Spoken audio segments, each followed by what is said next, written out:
လားမနေတော့ဘူးဟုတ်လားပါလေမင်းကြောက်ကောင်ရပြီဆိုရင်တစ္ဆာဖောက်မှာမင်းကော့ကိုပြန်လှုပ်ချင်နေပြီပေါ့ဟုတ်လား တော့မှအဲ့လိုမျိုးမဟုတ်ပါဘူးကျွန်တော်လည်းအခက်အခဲရှိလို့ပါအောင်မကြည့်ရော အဲ့ဒါပါလေ တော့မှအဲ့ဒါကျွန်တော်မိမခေါ်လာလို့လေအဲ့ဒါကျွန်တော်မိမခေါ်လာလို့လေ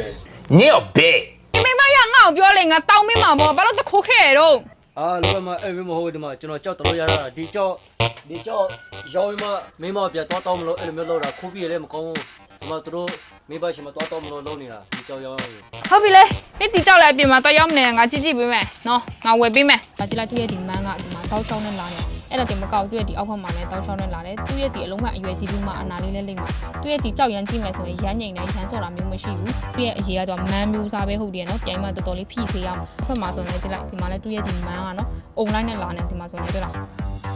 ဒါမျိုးကတော့နော်အရေးလက်ကောက်ဝင်ကောင်းကောင်းလေးတကွင်းတာထွက်ပြီးဆိုရင်တော့ဒါရာကြီးထောင်ဝင်ကတော့ရပြီပဲအဲ့လိုလိုက်ဒီကြောက်30ကြိုက်တယ် အာ30နဲ့မလုပ်ပါနဲ့လုပ်ပါမရေကျွန်တော်လည်းတော့ဟိုတုံးဒီတော့3ရောက်မှာ30ဆိုတော့မလောက်နေတယ်ငါတို့တော့ဟုတ်လား အဲ့ဆို15သိန်းအဲ့လောက်ပဲနော် အဲ့တူးကိစ္စမှာလုံး မတူတော့ဘူးရောင်းဝေးလိုက်တော့ကြောက်ကအဲ့လောက်ပဲကောင်းတယ် ဟုတ်ပြီကွာအဲ့ဆိုလားရော့တော့အဲ့ဆိုယူလိုက်ရော့ โอเคနော်ဒီမှာ15ဟုတ်ပြီ တော့အောင်ပါစေနော် ကိုမမတို့ရေဒီရဲ့ကြောက်လေးကိုညီမက15သိန်းနဲ့ရပြီကြိုက်တယ်ဆိုရင်ညီမ Messenger မှာဆက်သွယ်ပေးပါ